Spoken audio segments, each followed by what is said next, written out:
Let's go ahead and start. The format we're going to use in this class is we're going to do a meditation first. Okay. And then I will talk some about general Buddhism teachings after we do the meditation. So, That sounds good. what's your name? Can I ask you? Derek. I'm Bob. Hi, Bob. So, welcome, Derek. And so let's get started with the meditation. So how much meditation have you done in the past? Every day now for about 2 months. Okay, good. So the meditation that I do is an insight meditation based on mindfulness of the breath. Okay. In this class, we do really two practices. One is the mindfulness of the breath, and the other is metta meditation, which you may be familiar with in some way. Yes. Yeah, so those are the two meditations that we focus on in this class. And then we talk about various teachings which make those meditations meaningful in terms of using the meditation to see into the reality of the teachings. That's why we call it insight meditation. So in this, to do the mindfulness of the breath, get a comfortable meditation posture. And do you generally close your eyes when you meditate? Or Yes, I do. So go ahead and close your eyes and get your comfortable meditation posture the way you normally meditate. And the first thing that we do in this meditation is we make a shift from thinking to sensing. We sense all of the sounds around us, the body sensations. You may be able to sort of sweep through your body and relax, just shake out your shoulders. And if your jaw is a little tight, you can relax your jaw or your face. Get very comfortable. The right balance between being comfortable and being alert. Right. So just settle in. You can feel the touch sensation of where you're sitting. As I say, sounds come and go, thoughts can come and go, but we just let them aside. We don't do anything with them, we just leave them there. And as you settle in, you can incline your mind to focus on the in and out sensations of the breath. Very gently allow your mind to rest on the breath, not grabbing after the breath or not trying to do anything in particular. You're not trying to get anything to happen. You're just gently resting on the breath. The in and the out of the breath.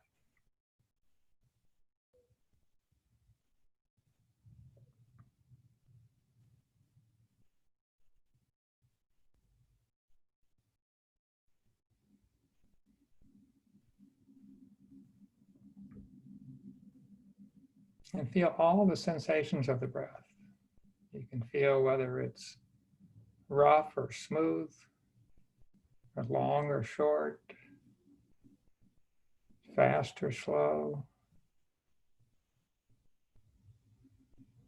Whatever it is, just let it be whatever it is, and don't try to change it in any way or make anything happen.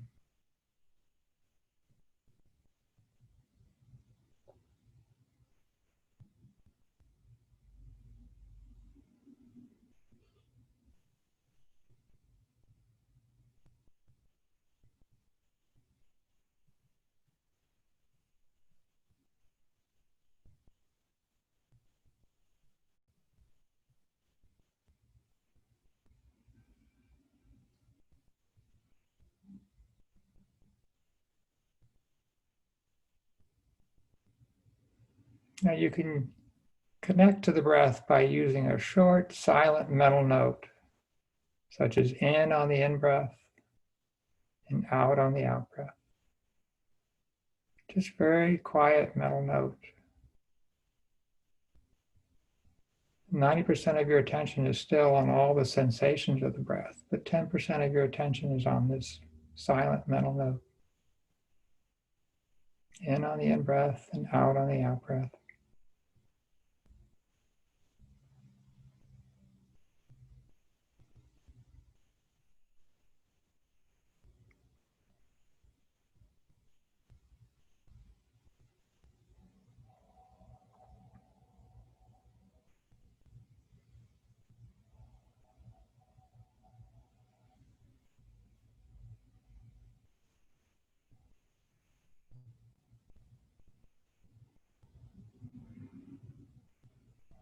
Now you can find a place where you can kind of narrow your focus on the breath, either at the upper lip, underneath the nostrils. Just feel the touch of the air going in and out there. Or maybe on the abdomen as the abdomen rises and falls. Bring your attention to one of those places or anywhere else where you can feel the breath most clearly. And keep your focus on that spot as the breath goes in and out.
If at any time you feel yourself getting a little tense as you do this, then you can always relax on the out breath.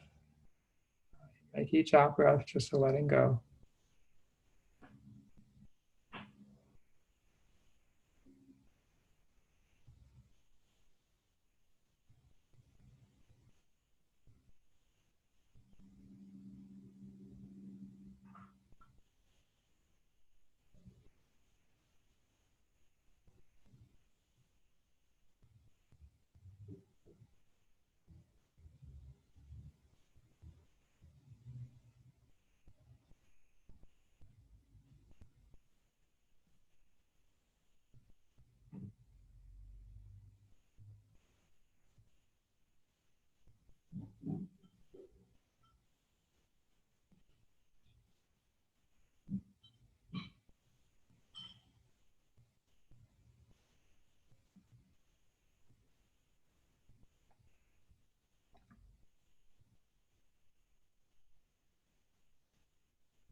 There'll be other sounds and sensations in the background, but just leave them in the background and stay with the breath, relaxing into the breath.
It's possible you might wake up and find that you've gotten totally lost in thought and lost the breath.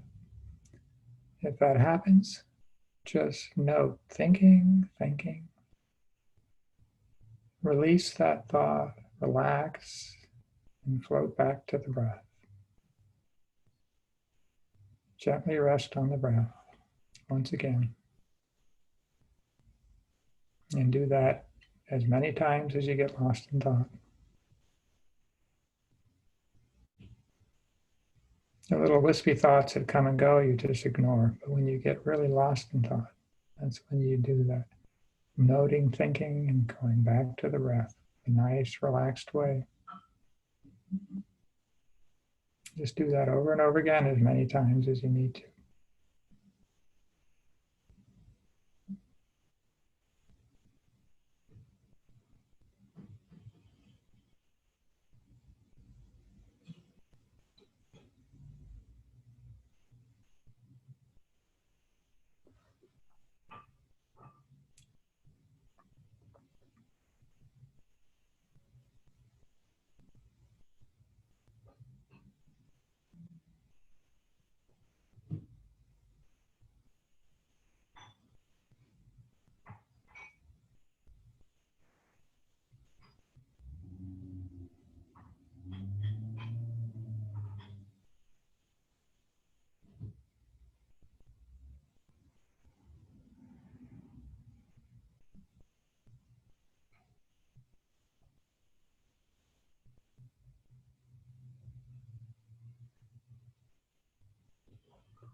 Now, if there's any really strong energies that are coming up or persistent energies, things that you dismiss, but they come back again and again and pull you away from the breath.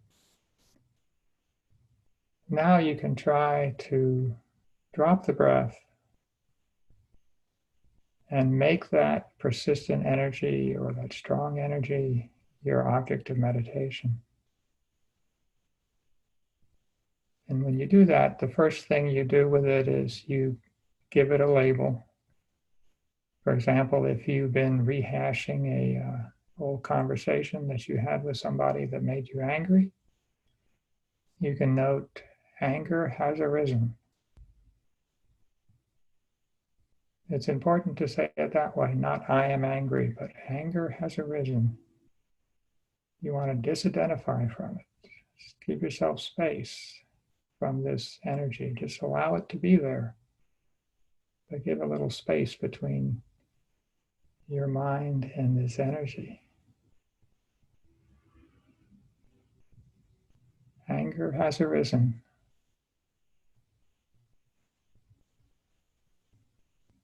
And you can see if there's something that you're hanging on to in this. The storyline's not important, but just the sense of hanging on to something. And see if you can feel that hanging on releasing a little bit, opening up, that grip opening up. Feel all the sensations that were there when you were feeling the energy, the tension, the tightness, all that was there. And feel all that kind of melt as you open up and let go and let it be. And as you do that, you can just gently go back to your breath. Let it all go and go back to your breath.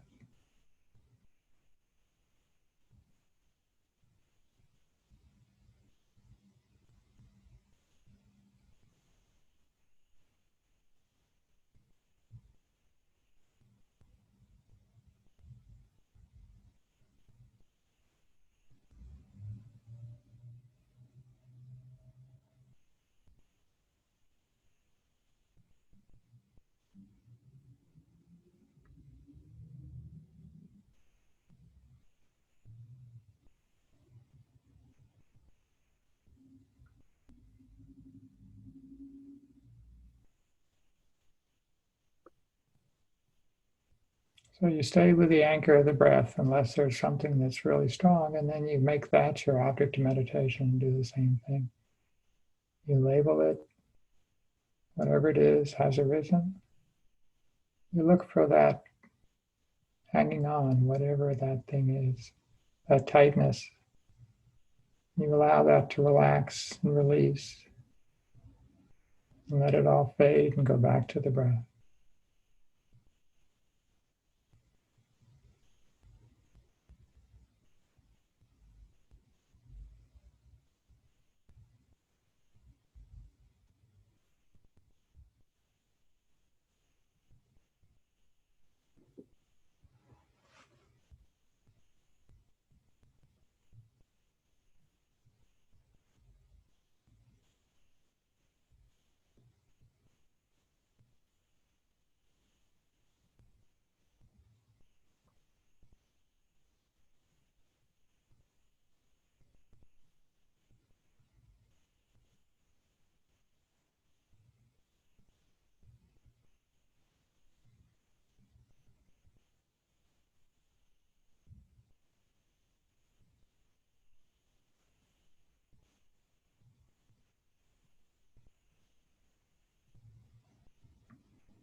Now I want you to drop the breath and bring your mind to some acts of generosity that you have performed in your life sometime, some place and some time when you acted with generosity.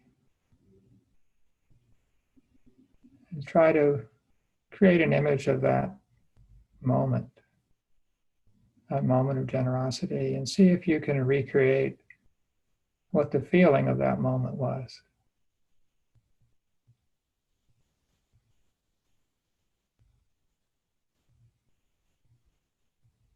You can do several if you think of a few different moments of generosity. Think back through those and how they felt.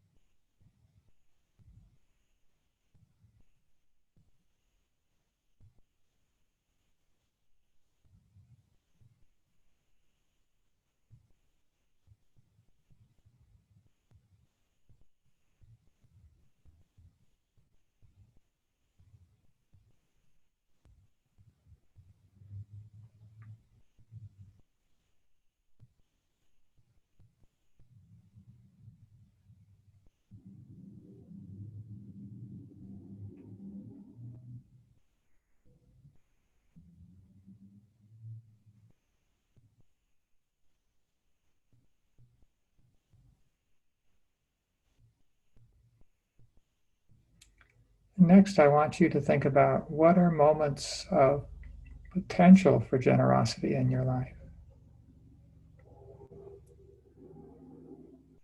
Think about how, if you would keep that awareness in mind of always taking advantage of the opportunities for generosity when they arise, what opportunities for generosity would there be in your life that you maybe haven't taken advantage of before?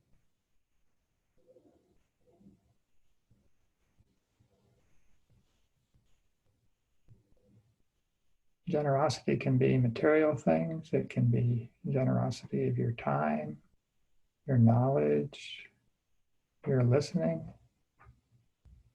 even generosity of spirit, where you forgive someone maybe.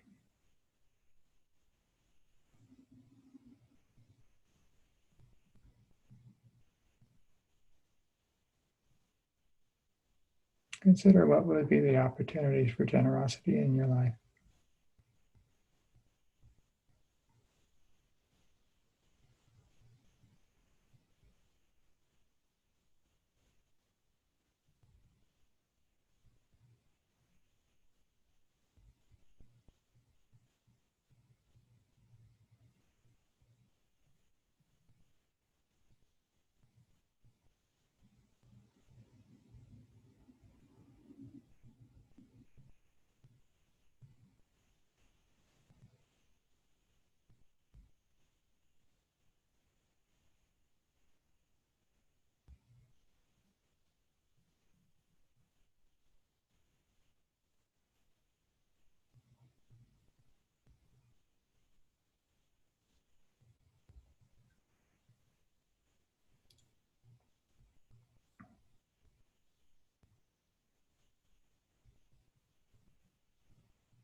Okay, so let's gently end this meditation, keeping the quiet mind,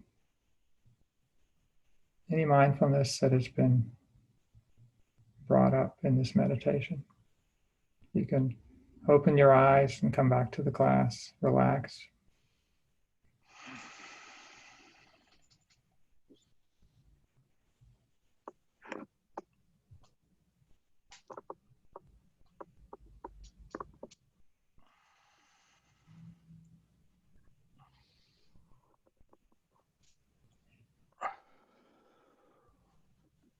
So how did that meditation feel? Felt actually very good. there was one thing in it that was a bit different. You know, being in recovery, so used to being told to speak in I statements and labeling something without the I, but just putting it, you know, like, you know, anger has arisen, for example, versus I am angry, was a different way of thinking through the emotion than labeling it with an I statement. So it actually felt kind of good, and it was a way to perhaps get past it a little bit sooner than being stuck on the I. Well, I'll talk a little more about why we do it that way. There's a very specific reason why that is part of this meditation. So I'll talk a little bit about that. And somebody else has joined us, Colleen. Colleen, yes. And I'm afraid you missed the meditation. We just did the meditation. So now I'm going to do the Dharma talk. So well, good. I just did a meditation with Dharma Bum Temple this morning. So, good. So you want to get the Dharma talk part. Yeah. Okay. Thank you for coming. I appreciate you joining us. Yeah. So in the meditation we just did an insight meditation. And at the end of the meditation, I talked a little bit about generosity.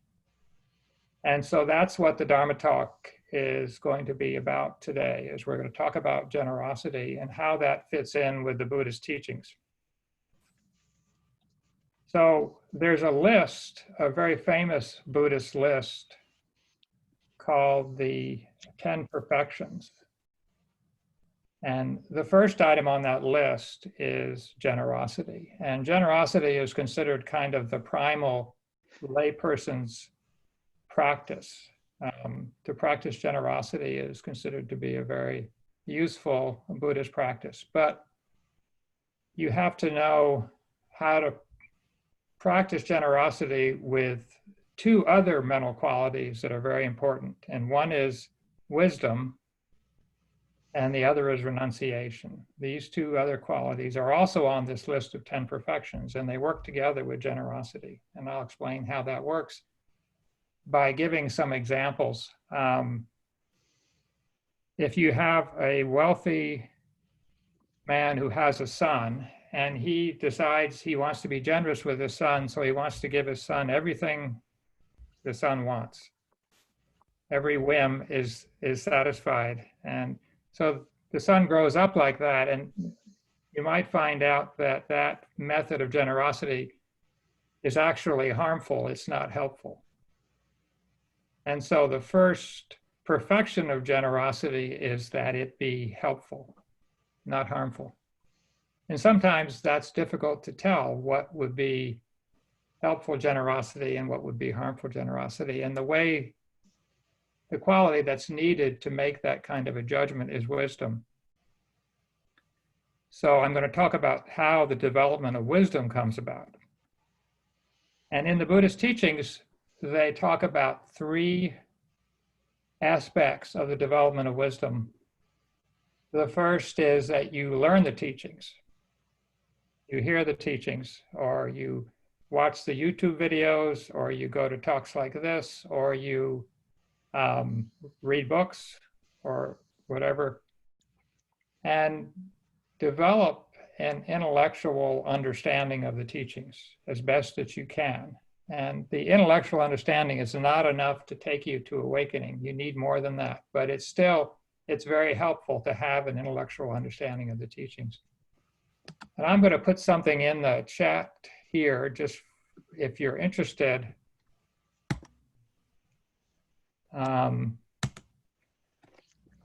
There's two search paths there. One is called the Buddha's Ancient Path, the PDF document. And this document is a full book, which is online for free. and it describes the whole Four Noble Truths and the Eightfold Path, which is a fundamental Buddhist teachings. It's a very good book. It's been around a long time. It's a very sort of venerable source for the Buddhist teachings, but it's available free online, and you can find that. The other one is called Generosity First by Thananasaro Bhikkhu, who's a very famous teacher who's here in San Diego at Metaforest Monastery. And he wrote an article online, which again is free, PDF form, on generosity. And I think it's a very useful article. So I'd recommend both of those. So getting back to wisdom, I said that you learn the teachings and you learn it through all the various sources that are available to us. But then the important thing is to develop a meditation process, an insight meditation process that allows you to see the truth of those teachings in your life. Both the learning the teachings in an intellectual sense, but then learning the teaching from an intuitive sense, from the actual seeing it in your life. And the process you need for that is an insight meditation practice, which is a mental development. It develops mindfulness and concentration and clear seeing. The meditation that we just did, which is a mindfulness with the breath meditation, is the example of that kind of a meditation process that develops that mindfulness, it develops concentration, and it develops clarity of seeing. Your mind quiets down, it stabilizes, and you can see more clearly. And in the meditation we just did, there was 2 steps to it. The first part of the meditation, we did like 25 minutes of meditation.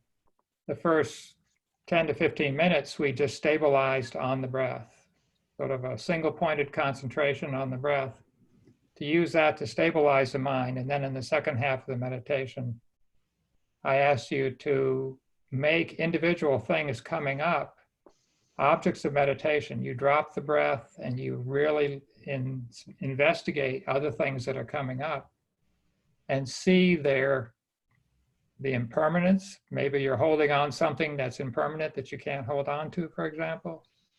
These kinds of things where you learn the Buddhist teachings about impermanence, and then you see impermanence in your life. And if you see yourself hanging on to something that's impermanent, that is, you're seeing the second noble truth, which is that the origin of suffering is clinging and craving for things that you're not able to hang on to. So in this insight meditation, you actually see the Buddhist teachings show up in your life. Bob, can I ask a question? Sure. In terms of understanding or determining the helpfulness or non-helpfulness of generosity, where does discernment fall into place with all of this? But you could use discernment as the same way I'm using the word wisdom. Okay. So discernment is seeing reality, seeing the truth. And so the way you see reality is as we've discussed it in this meditation, because there's some basic things about the way that we live our lives, where a sort of fundamental strategy that we have is to seeking happiness and peace of mind by arranging the world to be the way we want it to be. That's kind of a fundamental way that we approach life, or most everybody approaches life. And the point of the meditation and the insight meditation and the development of wisdom is seeing the limitations of that strategy because of the reality that Buddhism talks about. Buddhism talks about impermanence. And so everything that we hang on to is slipping away from us in one form or another. And it's just seeing that. It's not saying this is good, this is bad. It's just seeing it and letting the wisdom of whether it's good or bad arise from the seeing. Everything comes from the seeing. It's learning to see, and then everything else flows from that. Okay. Any other question with that? Yeah. Okay. So I mentioned wisdom and renunciation. So renunciation is, when people hear the word renunciation, they think of forcing yourself to give up things that you would want to hang on to, but you're going to be a renunciate, so you're going to force yourself to give things up. I prefer to think of renunciation as an opening, a natural opening of your grip that flows from seeing. As you see something, hanging on to something is a source of suffering, your grip naturally opens up. And that's what we talked about in the meditation when we said, I think I gave an example of anger that arose from some conversation that you had before. Mm-hmm. That anger is a source of suffering. Anger, sometimes people think of anger as being a quality that is useful, but in Buddhist teachings, anger is always not helpful because of the fact that it stirs up your mind and agitates your mind and prevents clear seeing. And clear seeing is always fundamental to the Buddhist path. So anything that takes away from that is considered to be unhelpful or unskillful. Yes, you have. I just wondered what, because some people say anger can help you get motivated to make change. It's useful in that way. What would motivate you in Buddhism to that degree? The motivation in Buddhism is, for example, let's say you see some social injustice. And you could say anger will motivate me. Anger at this in social injustice will give me the energy to deal with this social injustice. What the Buddha would say is that the problem with that is that the anger clouding your mind will often cause you to intend to do good, but cause harm because you're not seeing clearly. And there's a million examples of that in history of people whose intention was good, but it ended up causing harm through anger. So what the Buddha would suggest is how about addressing, getting your anger, getting your motivation for dealing with the injustice through compassion for the oppressed rather than anger at the oppressor. Can you work up that much juju in people through compassion? Juju is, I wouldn't say juju. What you do with compassion is you develop the ability to have a steady intention of not causing harm and helping people who are suffering, offering aid to people who are suffering.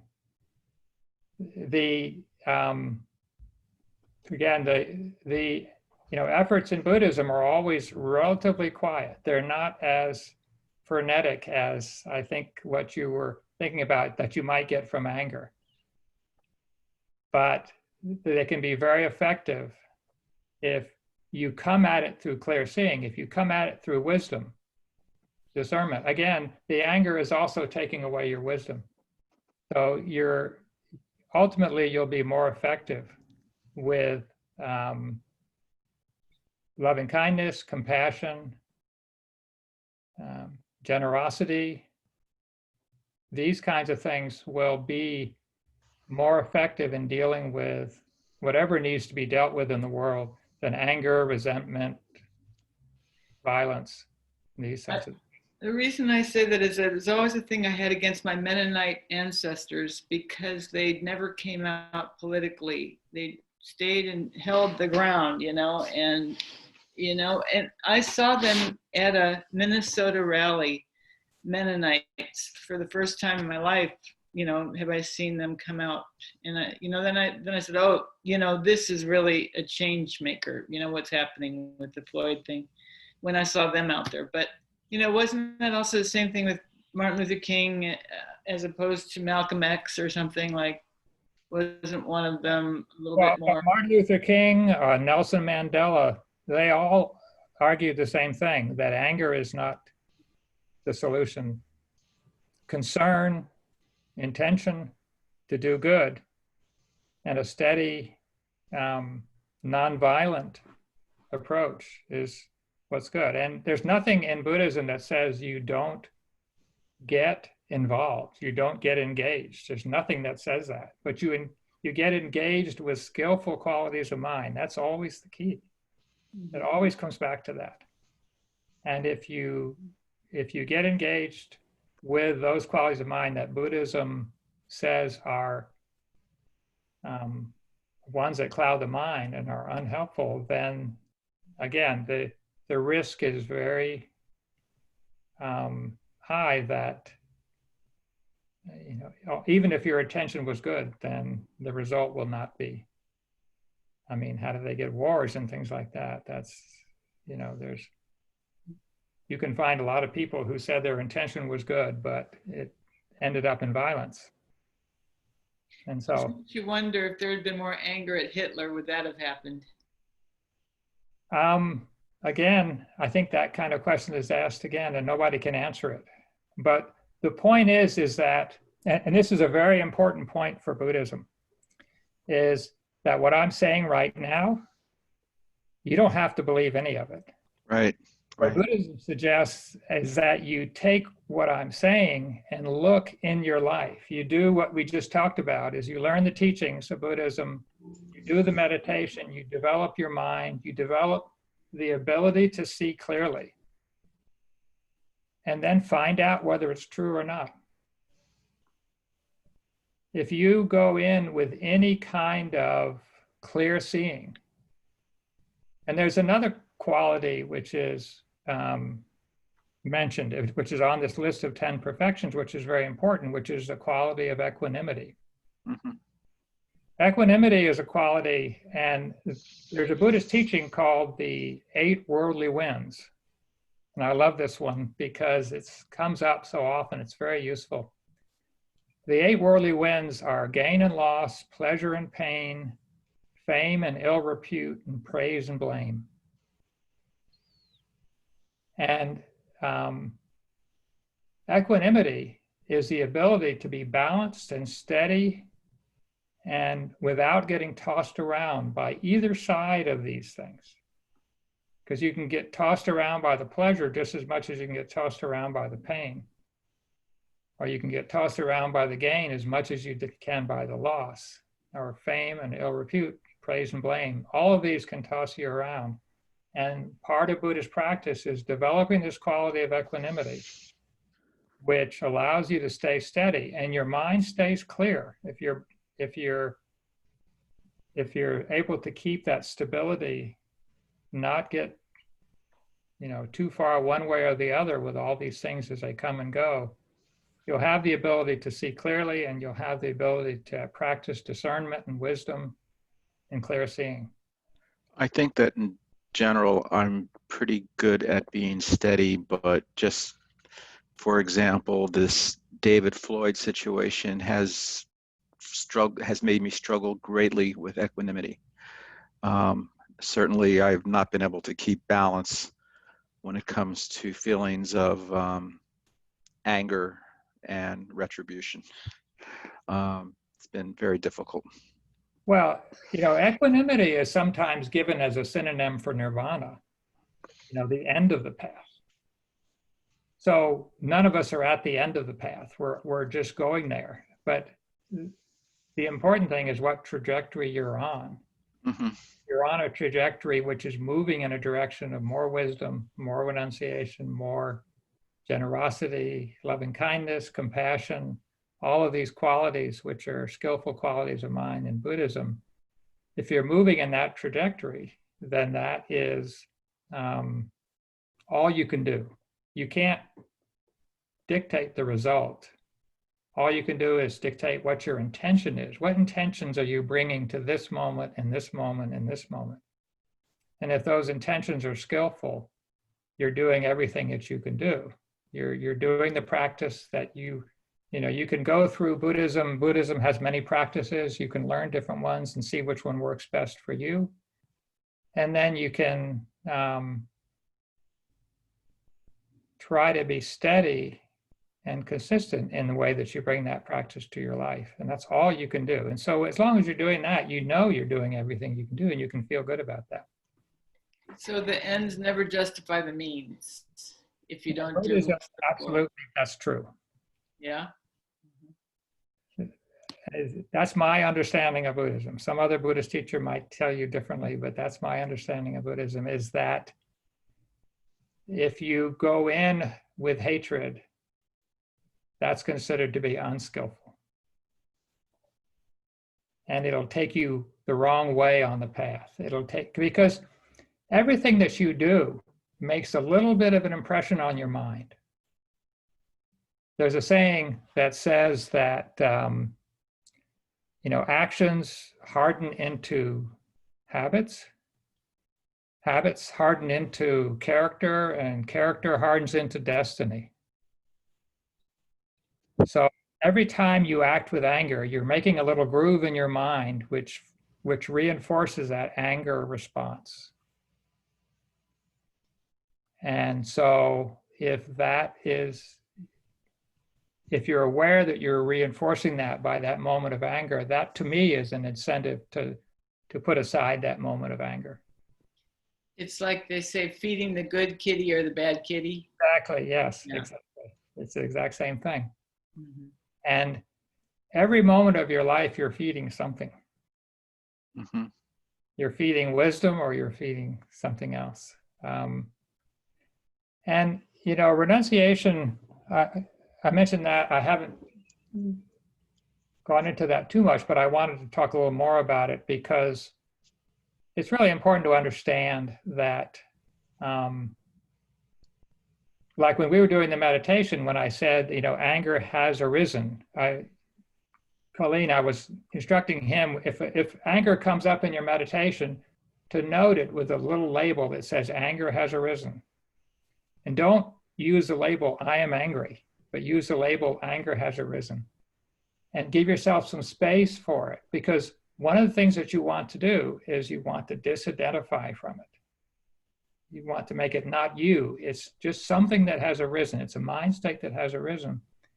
And it is something that you can create space between you and that mind state. Wouldn't you say that about anything that comes up has arisen? Anything, yes. Whatever comes up, you disidentify from it. Yes. Yeah. Because that's the first, not self is a very basic Buddhist teachings. And this is a way that you can work with not self, is you can remove that identification with that state. And to me, that's been very helpful. And when the first time somebody suggested that to me, I tried it. I said, wow, this really worked. It makes a difference. It seems such a small thing, but in the meditation, it really makes a difference when you just say anger has arisen, and you feel that space opening up. So that's the first part of renunciation, because you're giving up that identity. And the same thing in the rest of your life. If you ever see yourself with an intention, whether in meditation or any place else, when a thought comes up about creating an image of yourself, you can recognize that you're creating that image, and you can let it go. Just let it go right there. And because as soon as you create an image of yourself, you're going to be stuck with maintaining it. And that's just going to create more stress and struggle in your life. So if you can prevent creating the image in the first place, you're much better off. And this kind of goes against some Western psychology, which talks, maybe it's you want a positive self-image and things like that. But my interpretation of Buddhism is you're better off with no self-image whatsoever. Just your natural self as you are, and don't try to project to somebody else an image of yourself. Try to create an image of yourself, because then again you're tying yourself up with something that you need to hang on to. Well, an interesting thing. I have never really known who I was, because I was always a people pleaser and, all that kind of stuff. So my greatest thing in my retirement is coming to find out who I am, but maybe I shouldn't even do that. Maybe I should. Well, no, that's fine as a psychological thing, but as a mental process through Buddhism, when you're practicing mindfulness and you see like you're going to say something to somebody else, and the purpose of saying that is to create an image in that person's mind of you, an image of you as a smart person or as a kind person, or so the words you were going to say isn't to inform, it's to create this image. That's the whole purpose of the words you were going to say. If you pay attention, that might come up. I'm not saying that does, but I'm saying it's possible it would. I'm just playing with the idea of, rather than building a persona of who I think I am and what I like and, trying to work on that, maybe it'd be more interesting to just uncover the things that I'm not, and then let whatever else is there be. Well, that's just, I always try to avoid creating any image of myself. That's just what I do. And that's how I've interpreted these teachings. Other people interpret them different ways. I'm not, I have no credentials here, so I'm not saying that's the right thing to do, but that's the way I interpret these teachings, and I found it very useful for myself. I'll work with it or play with it or whatever it is. Give it a try and see how it works. So that's one aspect of renunciation, is this giving up of these images and disidentifying from the mind states. Another aspect of it is, I said in the meditation, if you're angry, and maybe it was the anger arose because you were replaying a conversation you had with somebody else that made you angry before. And I asked to look and see what you're hanging on to. Something, the storyline doesn't make much difference. It may be a long, involved storyline, but that's not important. What's important is the essence of it is hanging on, is holding on to something, and see if it's possible to let that go. And if you can, that's the next aspect of renunciation, is that you disinvest in that storyline. So that storyline may be one you played for a long time, but if you can just recognize the storyline isn't really true, because it's asking you to hang on to something that you can't hang on to, and you can disinvest from that storyline and let it go, and then the anger fades with the storyline. And the third aspect of renunciation, which I always point out to people, is that there's a Buddhist teaching called dukkha. And you've heard of that one. And it's the translations of dukkha are always very odd, but the one that's actually most useful is unsatisfactoriness, or unsatisfying.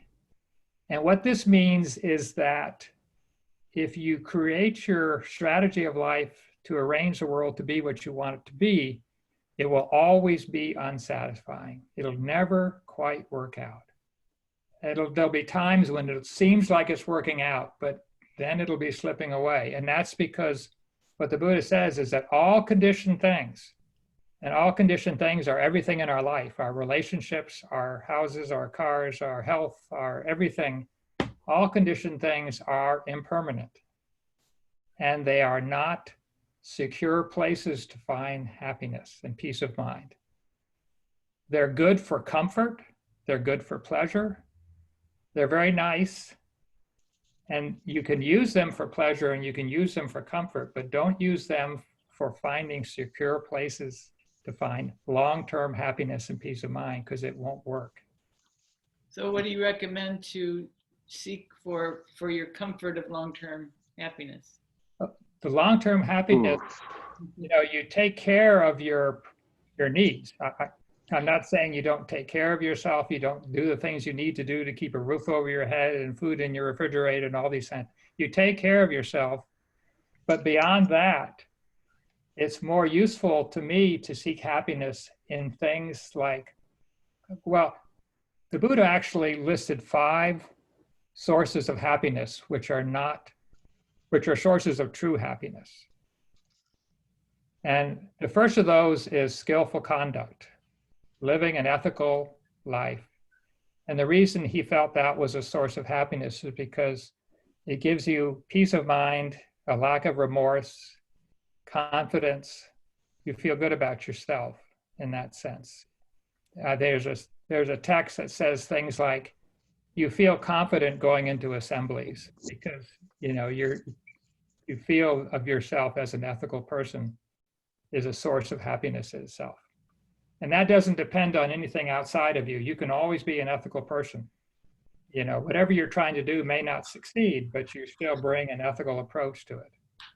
And the Eightfold Path has 3 steps which define the Buddha's definition of an ethical life. Right speech, right action, right livelihood. So that's the one.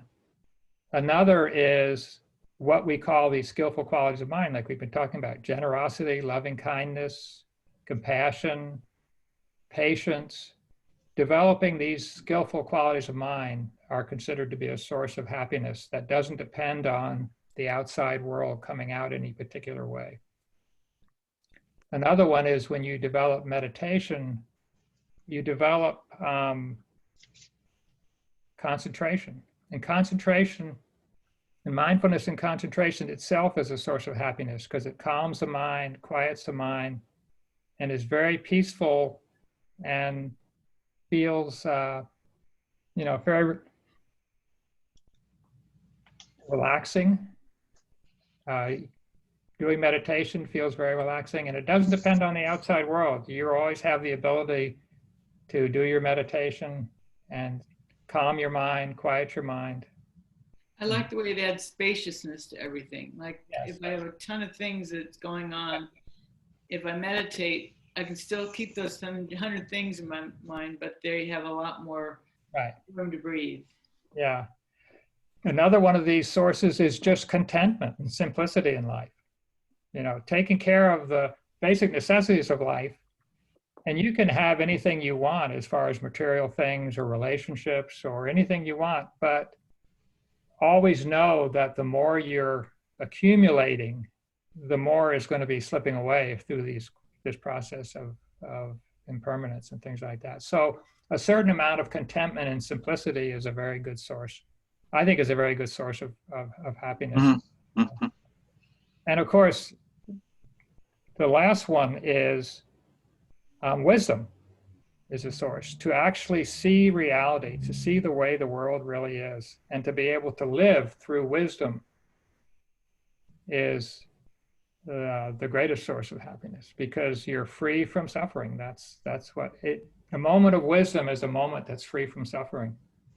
And so those are always available to you. You won't, I don't think of myself as going to be stepping into nirvana anytime soon, but I can get moments of peace and happiness and quiet mind through these kinds of practices. So it's a practice, it's peace that arises from wisdom.